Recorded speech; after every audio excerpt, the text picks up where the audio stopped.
Bill, welcome to the program. Let's just start right with the news from ABC that had to kill John Carl to say that it looks like the Mueller report is coming out and they're done with indictments.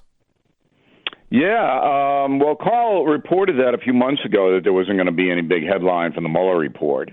So that's what everybody is expecting. I don't know whether you know this, Beck, but I actually talked to the President of the United States on Monday.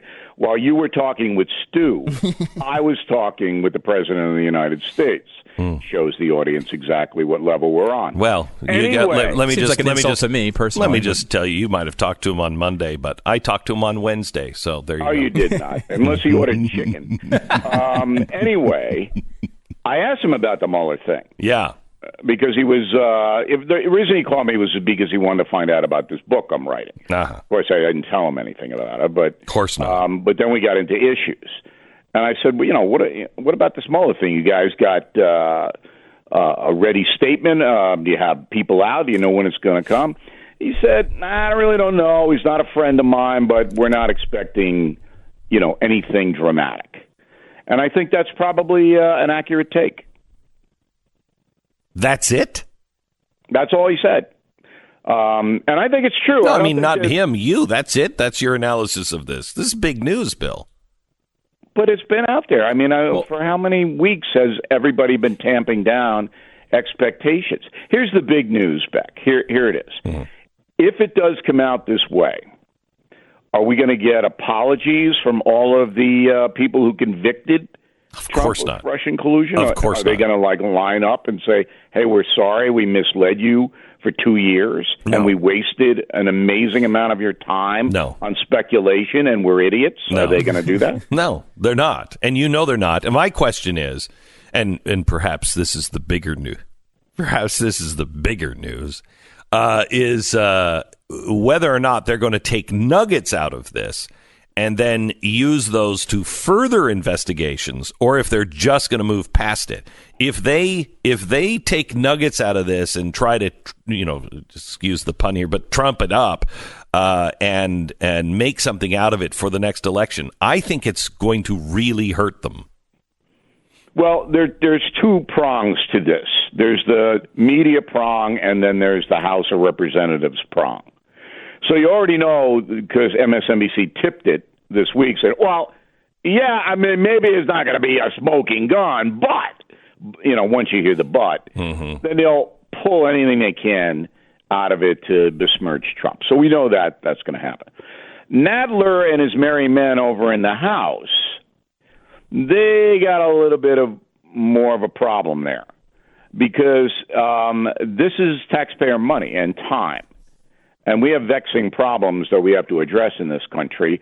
And these guys are running around trying to, as you said, trump up stuff. That is going to anger many Americans. So tell me what you think about, I want to get into the Democrats here for a second and talk to you about the candidates.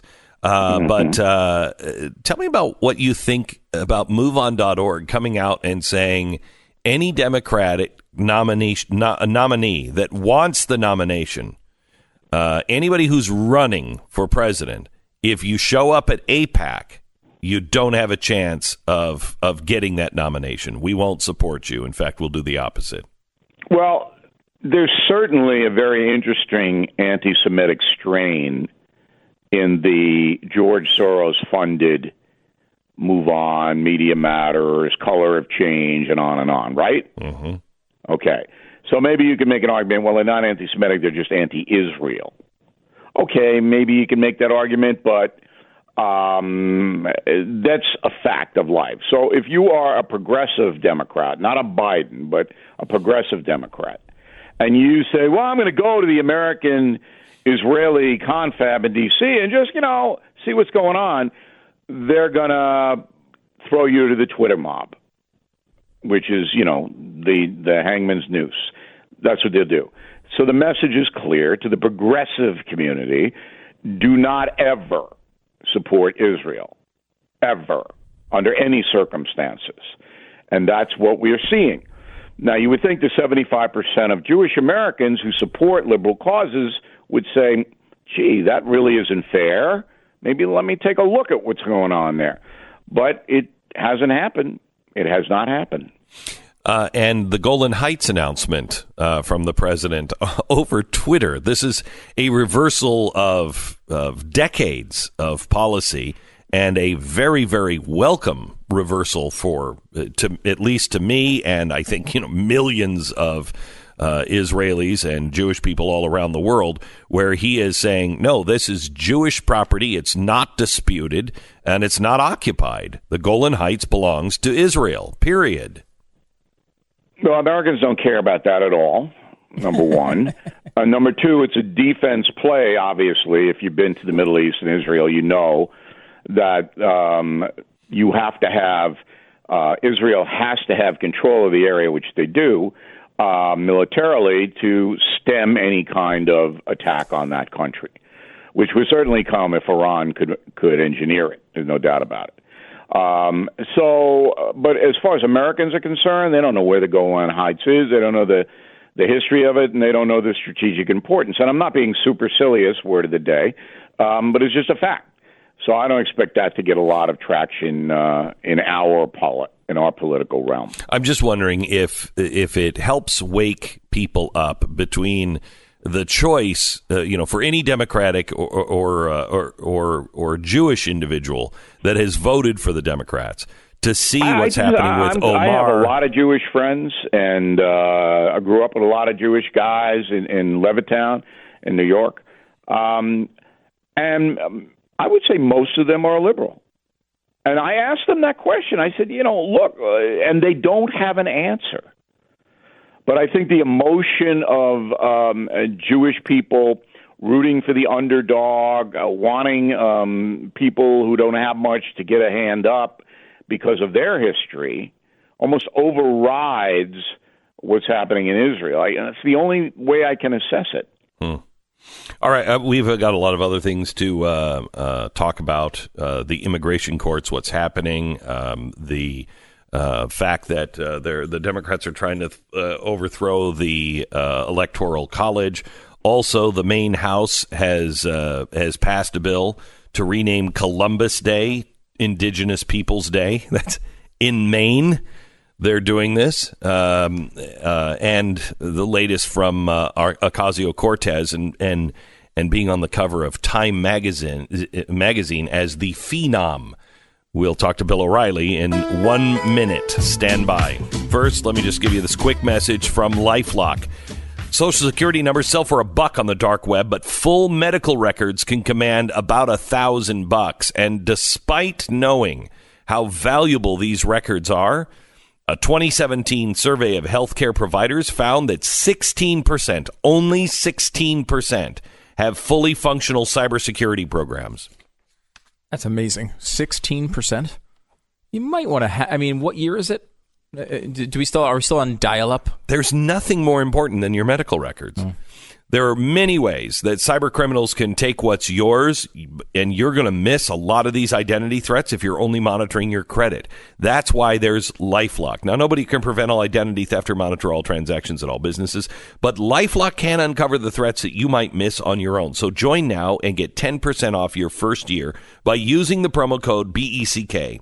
Call 800-LifeLock or head to lifelock.com and use the promo code Beck. Get 10% off now at lifelock.com. We pause for 10 seconds, station ID.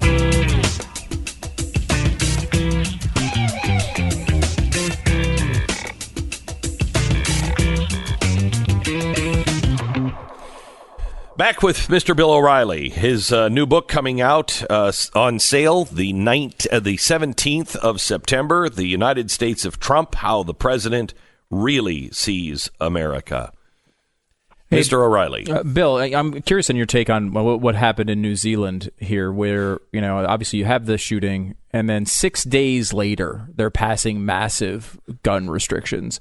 The media here wants to tell America that that's the way it's supposed to work. That, you have something that happens and you immediately pass laws in the most emotional moments. Right approach for a country, for a civilization? Well, the big difference between, obviously, New Zealand and the United States. I mean, I don't know if there's a lot of self-defense mechanisms in New Zealand, unless the sheep go wild. I mean, it's a very sparsely populated country. There's not a lot of violent crime there. There aren't, vast stretches of New Zealand that are unpoliced. It's a totally different situation. Don't you see though the way the media and the left reacts to things like this is they say that's the way we're supposed to do it. That's what we're supposed to do. The American media is becoming increasingly ardently liberal. They're always liberal, always. But now they're ardently liberal. And one of the tenets of liberalism is no guns. None. And that doesn't make any sense, because then you are really left defenseless if you live in Wyoming and there isn't a sheriff, within 80 miles of you, and something bad happens and you need protection and you don't have a gun. I mean, that doesn't make any sense. Well, one guy who stopped the shooter from shooting more people and got him to move and run for a little bit is a guy who had, believe it or not, an arrow. I think they described it as an arrow. I think he used something else as an arrow to break the window, they said. Well, okay, so a spear of some sort. He used something as a spear, and he threw this, what they describe as an arrow, and it missed the guy, but shattered the window of the car he was next to. Imagine if the guy had, I don't know, a gun. Well, Australia has these rules, too, and they did it the exact same way after a horrific shooting there. The parliament passed all kinds of draconian gun laws. Look, every country has got to regulate itself. I'm not going to tell New Zealand what to do. I don't know. I've never been there. Been to 82 countries, but never New Zealand. But in the United States of America, it is clear that our Constitution gives individuals the freedom to protect themselves. That's what this is about. I'm not a gun guy. I'm not. Okay, but I need protection. I, Bill O'Reilly, need protection. All right? Because there are bad people who want to hurt me. So therefore, I take steps to protect myself. I don't want Alexandria Ocasio-Cortez telling me I can't do that. Now, it'll never happen. As I said, the Second Amendment will never be overturned. And all the Washington, D.C. attempts to ban it in certain jurisdictions have all failed. But this is America. And other countries, they do things differently. And I don't think I should intrude on that. So, okay, I agree with you on New Zealand. They can do whatever they want. Right. But we are different. And I want to pose something to you and get your thoughts on this. Right now, Bernie Sanders and Ocasio-Cortez, they are saying this is the kind of stuff that we need to do right here in America. That took leadership, and we have the leaders now to be able to do this. First, they're telling you the truth for the first time. The masks are coming off when they say we don't want to take people's guns. Yes, they do. They're now saying exactly what they want to do. And so there is that movement. But if you listen to Ocasio-Cortez, what she's talking about on the Hill, I don't know if you saw the video of her with the president of Wells Fargo, where she was talking about, maybe we should sue you. Why can't we hold you responsible for any oil leaks that happen around the country? If you give loans to Exxon. And he said, well, because we didn't build the pipeline, or we're not building the boats. We're the ones just giving them money to finance these things. We're not building it. And she didn't accept that as an answer. And what she was really doing was saying to the big banks, we are coming after you if you finance things that we don't like. Of course. And they're doing this now with guns already in New York. Yeah. And I was going to say that they're doing it with the gun manufacturers. Yes. Look, the design of these people, the far left progressive movement, is to centralize all the power in Washington. That's how China is run. All the power in China is in Beijing. It's not in any other place but Beijing. Everybody in China, 1.5 billion people, obeys what the people in Beijing put out. And if you don't, you wind up in a camp. So that's the vision of the progressives, that we are going to tell you exactly what you can and can't do. That's their ultimate goal. That's why they want the Electoral College. That's why they want to give 4-year-olds the vote. All of that. All right? Let's get the power in Washington. Let's get these crazy people from Mississippi out of it. All right? Let's get these Texans out of there. They're crazy. We know how to do this. And so if you don't buy into that, we're going to punish you. So if you are a commentator, we're going to tell sponsors not to buy spots on your show. If you are a bank, we're going to tell you who you can and can't lend money to. If you are a gun owner, a gun maker, and anyone gets killed by that gun, then you have a multi-million-dollar lawsuit because we don't want you to make the guns.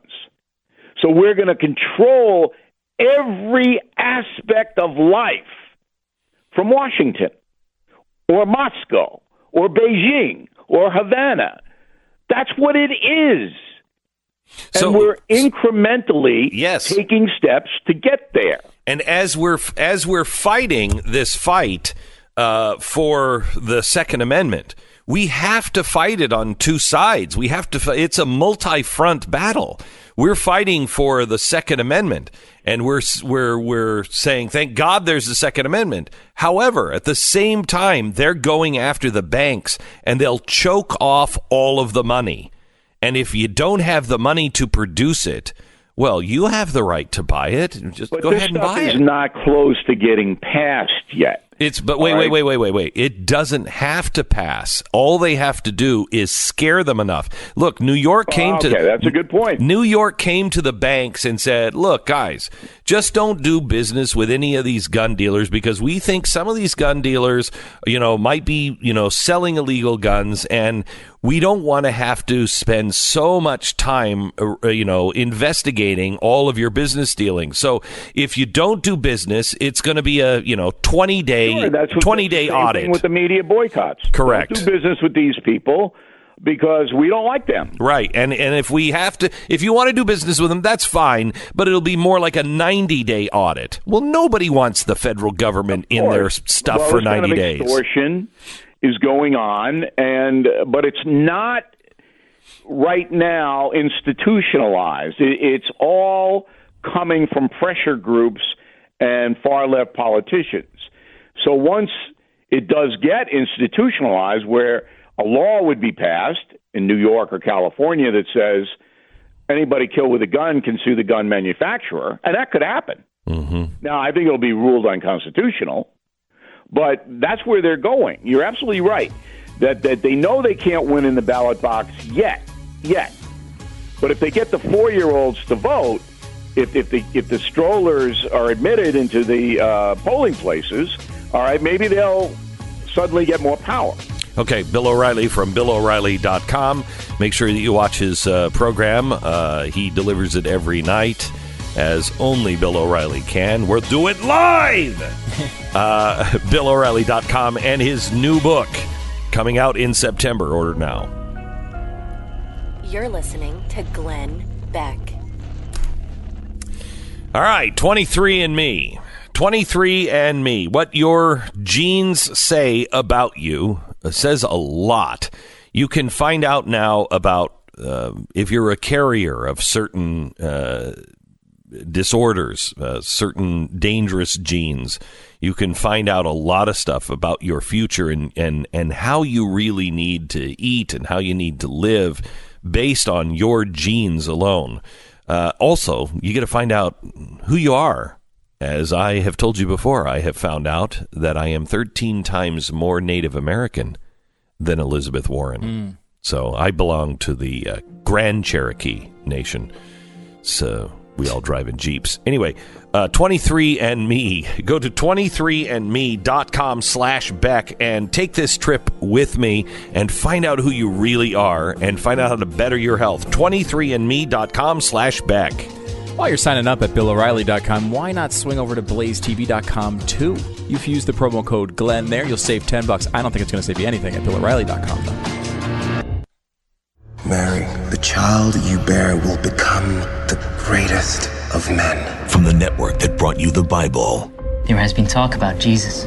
They say he's healing the sick. Comes the life of Jesus Christ. His preaching is what concerns me. He's helping people. From those who knew him best. We are his followers. We've seen him do wondrous things. I am the resurrection and the life. Jesus, his life. Monday at 8 on History.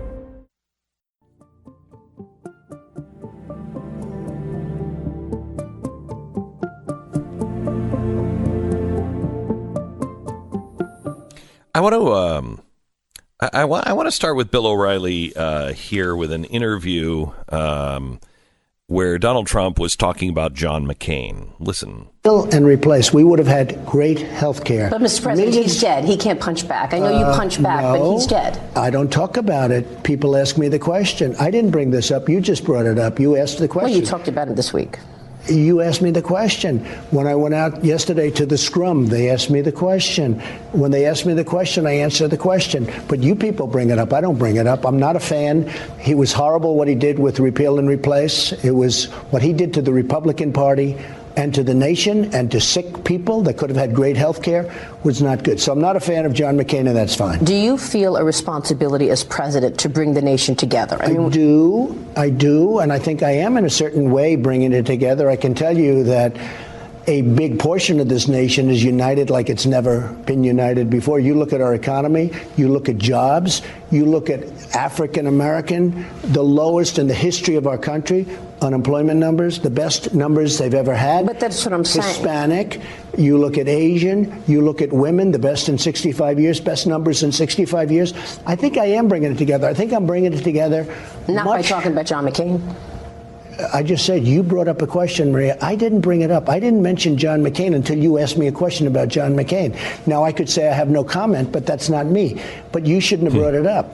Actually, I thought you weren't supposed to bring it up, but that's okay. You know, fake news every once in a while. It's not fake news. You just told me why you have an issue with him. It's real news. A very serious issue.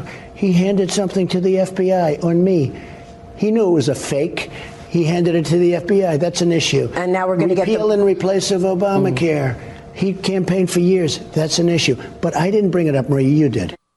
What do you think of this, Bill? Stupid. I mean, look, Donald Trump's mad because John McCain played a dirty game on him.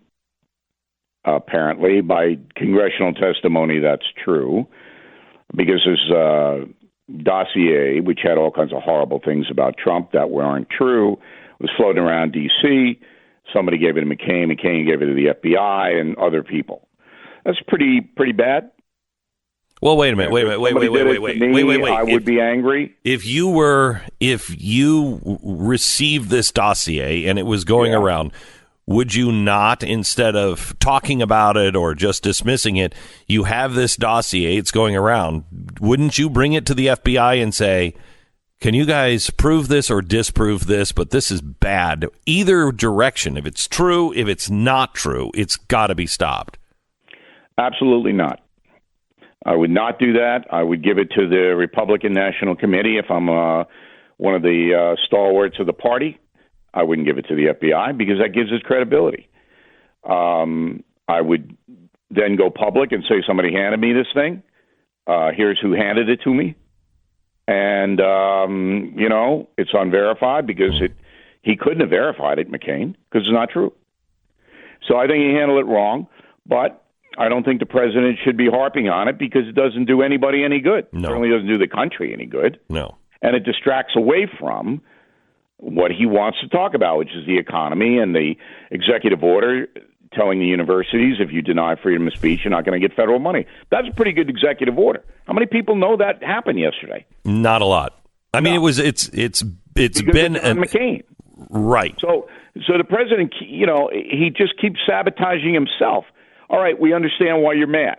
Make a statement, 1 or 2 lines, and that's the end of it. But when Bartiromo brings it up, he has a point. He says, look, I can't just say no comment. You're asking me about it. But for me, here's what I would have done, Beck. I would have said, John McCain put out this dossier in a sneaky way. I found out about it through congressional testimony. I wish he had not done it, but I forgive him. What's the next question? Hadn't that been the way to do it? Yes. Can I ask you a question? Somebody was here yesterday who was a person on The Apprentice, a contestant on The Apprentice during the John McCain election. And this person told me that they talked about the election off camera. And he had said he was a friend of John McCain's. He liked him and he felt that he needed to vote for him just out of loyalty to their friendship. He wasn't sure about this Palin woman, but he was a friend with John McCain. You've known him for all those years. Was he a friend with John McCain? He was an acquaintance, and he gave him money, and he publicly endorsed him. But he wasn't talking to me about John McCain. I don't think they had any social interaction. But at that point, Trump wanted to defeat Barack Obama. He didn't like Obama because Obama was bad for business. Mm-hmm. So, yes, he supported McCain. He gave McCain money. Were they buddies? No. But McCain didn't like Trump. Once Trump got in the position of destroying McCain's friends in the debates, Republican debates, McCain turned against Trump. He didn't like that. He didn't like the little Marco stuff. He didn't like the Lion Ted stuff. He didn't like the Jeb Bush stuff. And that's when McCain started to undermine Trump, which he absolutely did. Mm-hmm. And that's why Trump now despises McCain. Bill, can that's we take the inside story? Nice. There you go. Is that going to be in the book? Are we going to be able to get that in the book? Yes, actually, I'm writing that part now about the debates and Megyn Kelly and all of that. That's going to be fascinating. And I have a vantage point on that nobody in the world has, which is why you're going to love the United States of Trump when it comes out. In September. Let's go to the border real quick here, Bill. Beto O'Rourke, or Robert Francis O'Rourke, which is his actual name, was talking about why we don't need a wall on our southern border. Listen. We do not need any walls. $30 billion, 2,000 miles long, 30 feet high, that will not be built on the international boundary line, which is the center line of the Rio Grande River. That wall will be built well into the interior, on someone's ranch, someone else's farm, someone else's home. You and I will be forced to take their property to solve a problem that we do not have. A problem that we do not have on the southern border. It's just unbelievable that this is a 3-term congressman from El Paso, and he can walk across the border and he telling you don't have a problem when there's 70,000 migrants taken into U.S. custody in February alone, all being told that as soon as they touch the United States, they can apply for asylum, and 8 years later, maybe they'll get a hearing, and they don't have a problem. This is what I mean when you hear things like, I don't know, Beto O'Rourke. I mean, I have no idea about this guy. But when I hear things like that, he's disqualified immediately in this voter's consideration. Let me ask you. An Emerson poll just came out today. It's got Bernie Sanders tied with Biden at 26%. Now, Emerson's not a reliable polling outfit. They're very rarely right. But I don't know one human being who supports Bernie Sanders.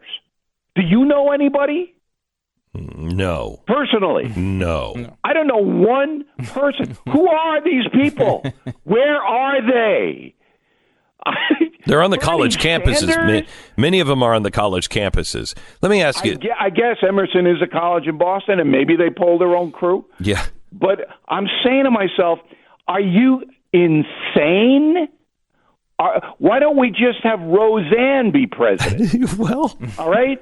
Why? I mean, if you're going to go Bernie, go Roseanne. At least we'll have a few laughs. I have to tell you, I think that might be a possibility. They've put almost everybody who is just a circus freak or clown into the running here. But say Sanders isn't a freak or a clown, and I mean. You had, I think, Mark Levin on last night screaming how they were sick. They're not, no. But if you just step back.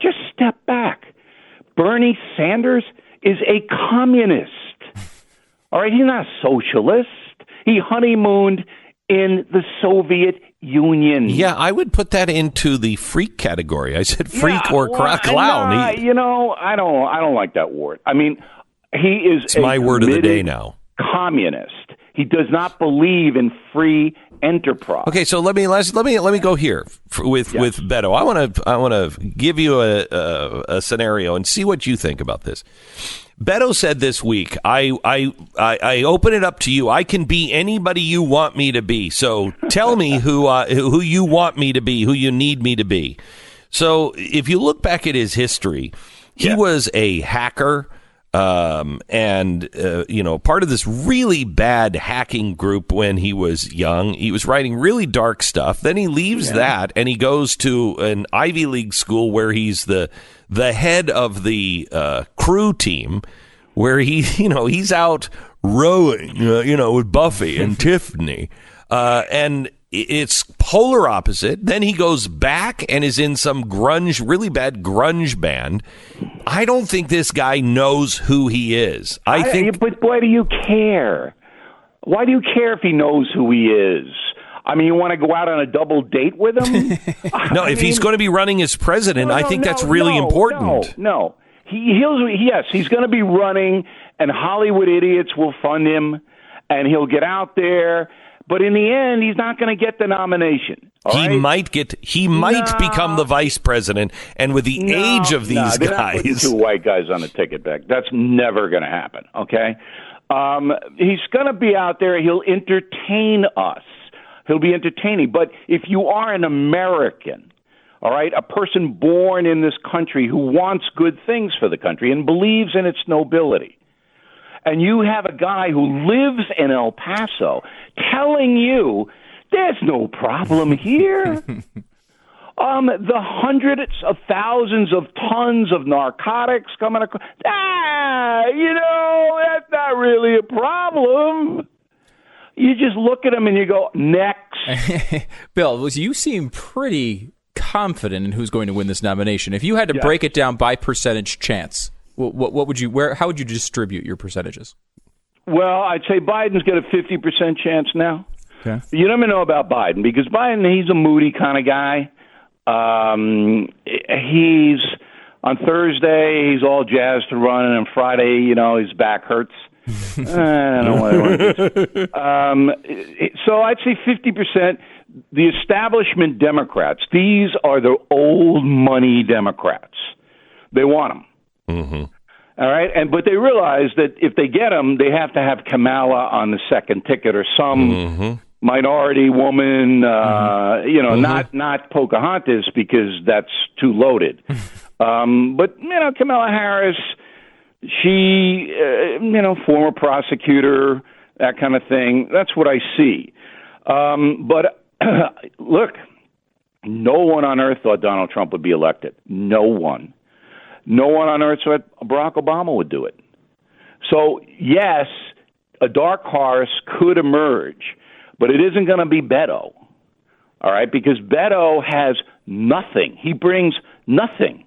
Just as you said, well, you're just sitting there, this is impossible.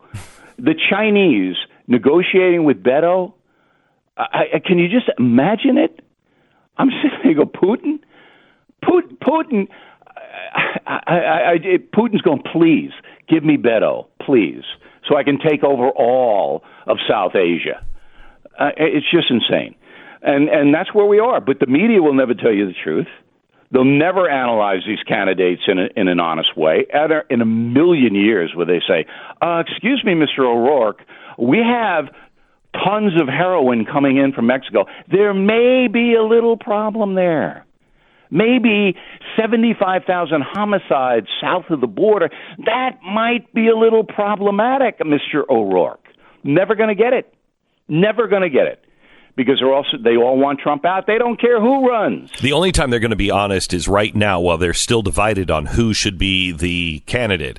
And so they will snipe at each other and they'll release dirt on each other. But as soon as it is narrowed down, that you'll never hear a tough question. Yeah, they will but the media is not going to snipe at them. Yeah. They'll snipe at each other. Yeah. I mean, it'll be interesting to see these debates. Who can out-socialize the other? No, I'm going to give you this. No, wait, I'm going to give you that. I'm going to give you this.